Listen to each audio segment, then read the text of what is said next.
Welcome everyone to Pineleaf Previews, The Lord of the Rings Online, where today we are going to be taking a look at the latest update on Erebor, Update 23. This is just on the test server right now and will in a few weeks be up onto the live servers.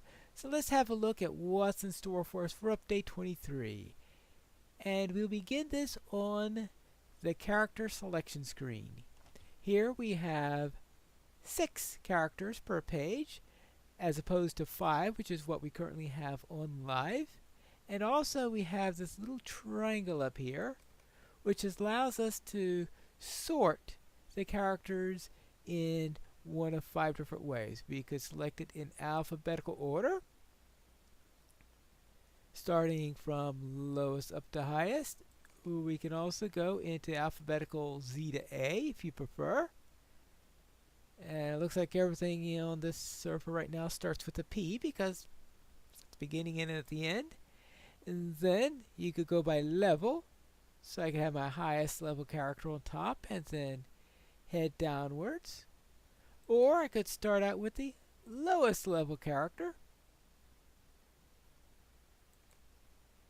And here on page 2, so that we start with the level 5 and then going slowly up all the way up to the 115s, which are down here. And we could also do it in the order of our most recent login. So therefore you have 5 different ways in which you could display your characters.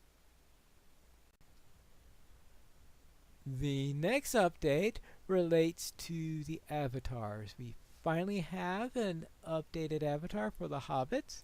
So let's have a look here. This is what the new avatar looks like. And this is what the old one looks like. So back to the new one. There you go.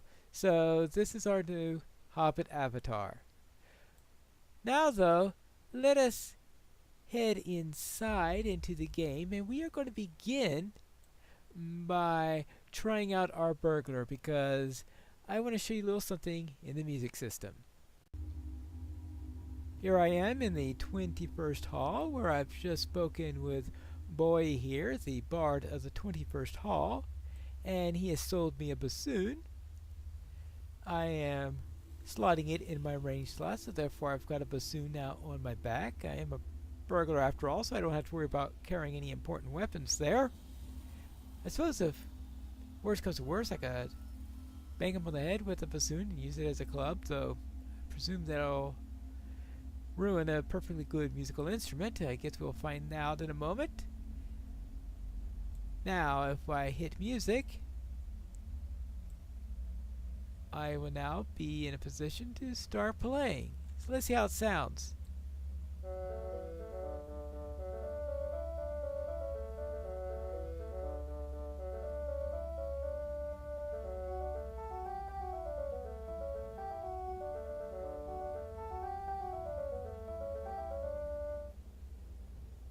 And there you go. And that takes care of the bassoon, the latest musical instrument, and seeing how well it sounded when I played Petronel on there. There you go, the bassoon. Now let's have a look at the other updates. Let's switch to Pineleaf. I am here in Thievery and Mischief concerning the changes that we have to the physical masteries and tactical mastery, where these have had their caps reduced so that the caps have gone from 400% to 200%. I don't think I was guarding the caps, so therefore I don't think I'm going to feel that all that much. And to compensate for this, they have also adjusted the morale levels of the mobs. In this skirmish, Thievery and Mischief, the trash mobs, the hail ones, tended to have over 60,000 morale. As you can see, this hail southern warrior here has 36,360 morale, and the enforcers have 36,000 flat. So therefore, we have significantly lower morale than the 60,000 that's on live. So the two together means that actually it's a little bit easier to get through the mobs now. I remember I was finding it quite a chore to get through some mobs on live, but it looks like I'm able to get them through much more easily now.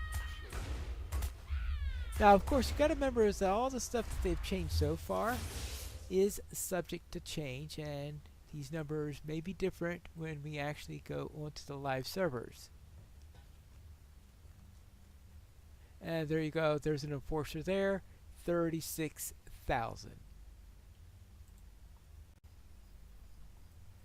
Another change they made relates to the mark awards that we get when you take control points, for example.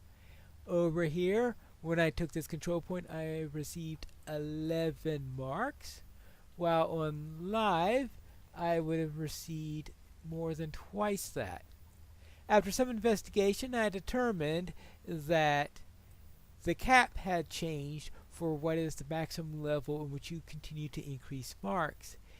In the old system, the one that is currently on live, you receive marks increases until level 100. So therefore, once you reach level 100, there is a plateau for the marks awards, and there are no more increases after that. I've noticed here on this one, the lower level, the mark awards are the same, but once you reach at level 80, you run into the plateau, so therefore there are no more increases in mark awards after level 80. So as far as I can tell, you are still receiving the usual bounties and the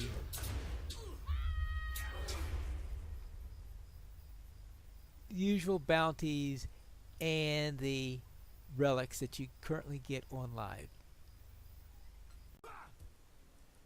The question is, are there any changes to the prices that are being charged here at the Skirmish camp? And since we are talking about a cap decrease here rather than an across the board drop in Skirmish awards, it's unlikely that there'll be too many. What do you need? I need to look at what you have at 105. Now I checked what we have on live for the cost of the medium armor, and I found that it was 312 marks and 45 medallions currently on live. And here we see that's 312 marks, the same number of marks, and 23 medallions. So half the medallions as we currently have on live. Now, I don't know if the same is true for everything, since I don't have a full list of everything here, but historically speaking, the prices adjustments that happen at skirmish camps are one of the last things that we get. In fact, we still haven't seen the equipment added for the levels past 105. When are they going to get around to doing that? And now there's another level cap increase. But I think now we need to look at the thrust of the next update, and that would be, what are we getting new in the landscape? Here we are in Erebor in the hall under the mountain. This is, of course, the Dwarven Allegiance Hall. And they have extended Erebor a bit, so let's have a step outside and see what they've done. That is outside of the Allegiance Hall, not outside of Erebor, because as you can see, we are now still in Erebor. So we're in a connecting location between those 2 points, the outside, which leads to Dale and all, and of course the inside hall, which is the Allegiance Hall. Oh, what's this place? Apparently nothing we're allowed to enter. Oh well. That was worth a check there. I guess it'll be the same thing over on this end. No, actually I can actually go here, right? Well, let's see. you could see as if it were there, but nothing you can really enter. So there are a couple of structures here and there. And here we have some tunnels.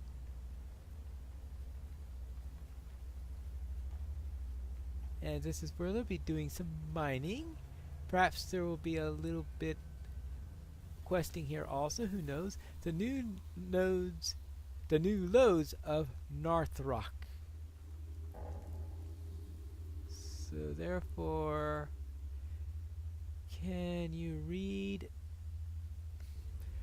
Not sure what that means. Alright, I'll have to look that up, but if it's done properly, then it'll probably be in Kazakh anyway, so I wouldn't understand it. And here we are. 40,000 morale for a burrower. Let's see how we do against one of these guys. Just to see. Probably shouldn't be too difficult considering how little trouble I had against the mobs in that skirmish.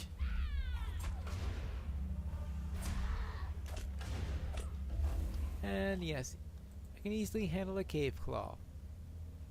Now let's head back into the main area. Oops. Assuming I can find it now.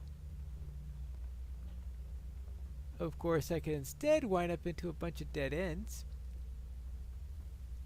which is very much a possibility. Ah, yeah, I think that just leads to a bunch more cave claws. So therefore, let's head, here we go, back to the hall under the mountain. And let's see what we have down. Why does it say Northern Mirkwood now? Definitely not a Northern maybe that's just Titan Bar and not exactly knowing what's going on. There you go. There is the Erebor region here. This is... What is this place? Ah, yes. Okay, now I see. We're now entering Tumnu Doom, the dwelling halls. Alright,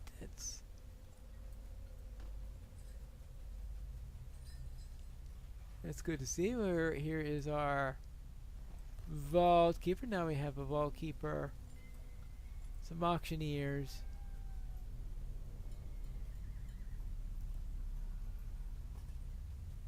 So that's where you can now come. So one way to the mines and the other way to the auctioneer. I guess as soon as you finish up to the mines, you'll have stuff to auction off.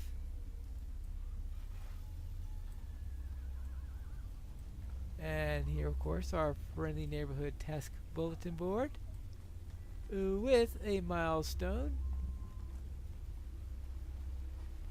Because we can't get around too much with a milestone. And here we have the stables, not the one where we have the stable master and all, but the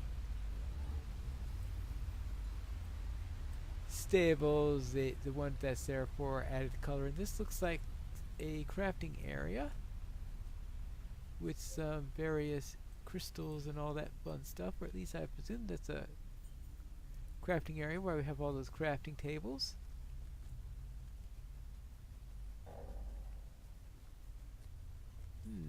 I don't think I've had a look at this area yet. This looks like this is another path to someplace I've been before. Alright, here we go. But they like their crystals here. They're really going to love it when they get to the glittering caves. The Jewel Stead. What's in here? Mezamazar, the Jewel Stead. Well, it looks like whoever it is has plenty to eat. And plenty of things to keep items in there. And quite a number of crystals, that's for sure.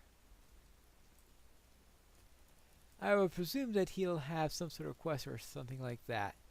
This looks like a good place for a quest giver. some dark and light crystals there. And some stars and the moon. There you go, and some beds. Alright, good. So that's the jewel stead. Here's a place that very definitely is related to a quest. Nori's home, and it requires Nori's key, which I presume you get when you accept that quest. So we'll have to take a look on that when things go live. So we have all sorts. Scholar's Abode. And we have here a library.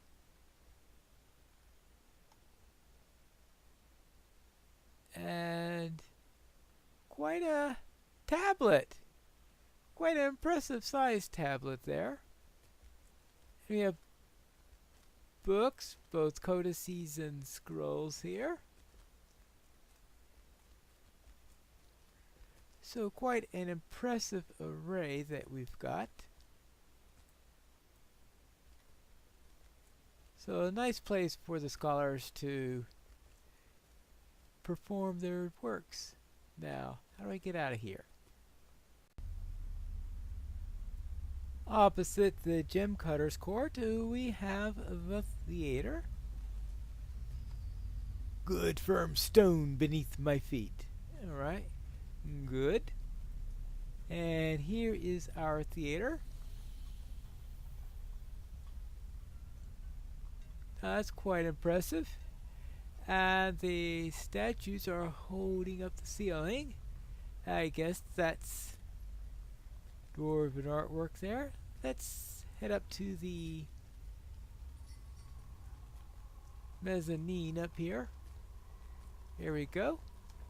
So here are here's the mezzanine. I guess that could be our, oops, terrace, a loge. There goes those to the orchestra seats. Though I noticed there's only one row of seats or benches on each of the areas. I suppose if you don't have tiered seating, you'd have trouble getting everyone. But I think that dwarves should have no trouble, especially with all these steps that they've got here, of having tiered seating to each of the areas and adding many more seats to it. I guess there aren't enough theater lovers here in Erebor, but if the theater goes booming in Erebor, I'm sure they have plenty of space in which to increase the capacity here. Let's see if we can get onto stage. Over up here. Now, here is backstage. Not much we could do backstage. Oh, well, you can't hide backstage. But here we are. We've got the usual crystals lighting the place up. Anything for spotlights? No mechanism for spotlights. You would think the dwarves would invent something like that. And here is the view that you get when you are on stage. There you go. A nice view. You've got the dwarves up there. You've got the seating here all the way up here. I still think that they can add a few more seats in here without too much trouble. So I guess we'll just have to wait and see what happens when the first in-game group decides to perform a concert here. No, I admit that there won't be too many people who could attend if you need to be 105 or 115 in order to be able to get here safely, but people have always managed such things in the past, so I'm sure they get to have this place filled with level 5s and 6s if they wanted to, and we're really wanting to get people over here. But there you go, we are inside the theater. And I think that could be a really nice place to have a show at some point in the future. Here's my question. Why does this platform right here have a guardrail, but that gaping hole right there in the middle of the floor has none whatsoever? Just saying. Looks like a hazard to me. And we also have a waterfall there and a working water wheel, which is quite a change after all those non-functional ones that we see in Moria. Now we're back to the intersection where we have that way, the Allegiance Hall that way, the caves this way, all those places we saw with the bank and all that stuff that we just examined, which leaves this way, which finally leads us outside where we can reconnect to the lands that we're familiar with. So here is our red circle, and here is the outside. And this, of course, should look a bit familiar since this is probably mostly the same. I can't remember every bit of it. But here we have another task board, is a stable master, a milestone, all those nice amenities you have. And that is Erebor as updated for this update. But Erebor is just a small bit of the change that we have here. We also have a good number of areas, and I'll probably wait and explore those for the update video for the second build, and in those we'll be able to see the Iron Hills and the Grey Mountains. But that's it for today's videos. We had a nice little look at the expanded Erebor, a little look at the changes in morale and in Skirmish awards, and at the new musical instrument, and also of course our new avatar, and some very welcome changes, I think, to the character selection screen. But that's it for today's update, and until next week most likely, this is Pineleaf News reminding you to skirmish responsibly.